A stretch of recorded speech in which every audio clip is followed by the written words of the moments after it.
Over 370 times in the Bible, we find the word peace. Since the very beginning, when sin first entered the world in the garden, peace has been a struggle for mankind.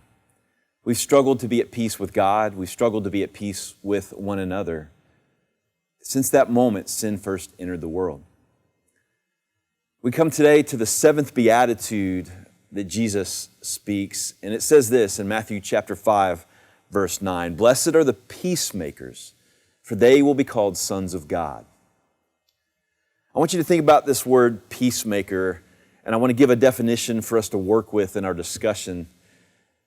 Think of peacemaker in these ways, that peacemaker is a person with intentional actions of reconciliation that benefit everyone. Again, a peacemaker is a person with intentional actions of reconciliation that benefit everyone. And I want to focus in on those kind of three ideas in that definition. First, being a peacemaker requires intentional actions. In Hebrews chapter 12, we read these words, "Strive for peace with everyone and for holiness, without which no one will see the Lord." So being a peacemaker is not something that happens accidental. It's not something that is just casual. It's not something that we just kind of see happen in some way. It's being intentional to strive for peace, we're told in Hebrews. But in striving for peace, we're also told to strive for holiness, because without it, no one will see God. Which kind of takes us back to our beatitude last week. Blessed are the pure in heart, because they're the ones who will actually see God. You see, to be a pure in heart person, we learned last week, is to kind of live with an awareness of the presence of God, to be amazed by the glory of God, the goodness of God. But at its basic premise is that a pure in heart person is in the presence of God. That's what it means to see Him. And so to be a person who lives in the presence of God, you cannot live in the presence of God and not desire peace. Because peace is God's nature. He is a peacemaker. In fact, in Isaiah, one of the descriptions that it gave of the Messiah when He came is that He would be the Prince of Peace. And so to be a son of God, a daughter of God, a child of God is by our very nature to be someone who desires and pursues and strives for peace. Being a peacemaker requires intentional actions, but intentional actions of reconciliation. That's the next part. In 2 Corinthians chapter 5, the Apostle Paul writes these words. He says, "All of this is from God, who through Christ reconciled us to Himself and gave us the ministry of reconciliation." Now, what is he referring to when he says all of this is from God? Well, right before that, he's talking about how if you're a Christian, you have been made a new creation. The old is gone and the new has come. So first and foremost, being a peacemaker is being a person who yourself has been made at peace with God, has been reconciled with God. But when that has happened and you've been reconciled to God, you then become a reconciler of people whose first desire is to see other people reconciled to God. That's the ministry we've been given.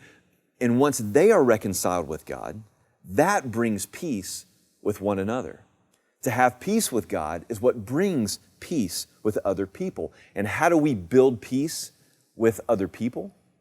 It's very simple, by working to benefit everyone.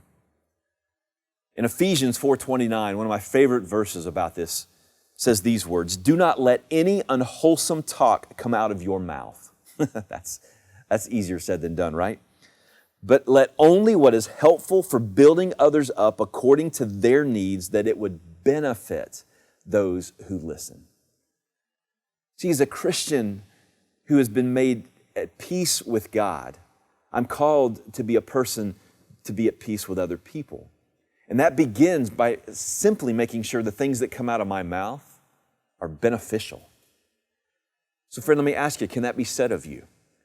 On a normal basis, on an average basis, the things that come out of our mouths, are they peacemaking words? Are they beneficial words that build others up according to their needs? You know, if you've been a part of our church over the last couple years, you have heard me beat this drum to death almost. Because right now in our world is filled with anything but peacemakers.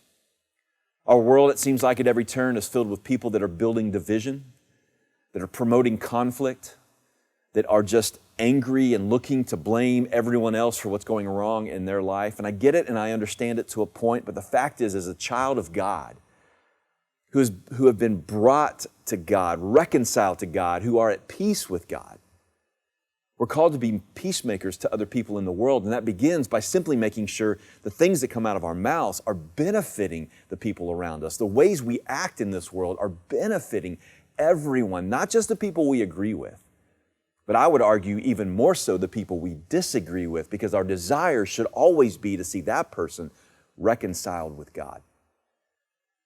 The author of Hebrews says, "Let us consider how to stir up one another towards love and good works." I've seen a lot of things stirred up in this last few years. Friends, are we making it a habit of stirring up love?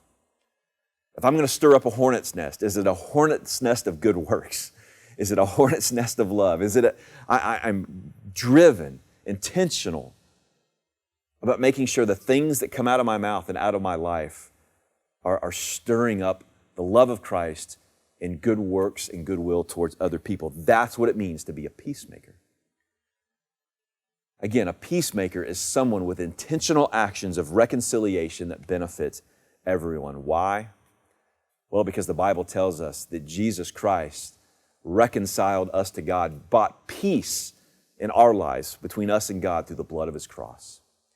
And if Jesus bought peace on our behalf through the blood of His cross, we are called to be peacemakers ourselves. And so today, as you talk about this idea in your groups, my hope is that you'll get really honest and really practical about how we, as children of God, can be people in the midst of unrighteousness and worldliness and ungodliness and all of the negative bad things that we see going on in our world. How can we, as children of God, be people that intentionally build others up according to their needs to benefit them, to stir up love and good deeds with what we say and what we do, to be peacemakers?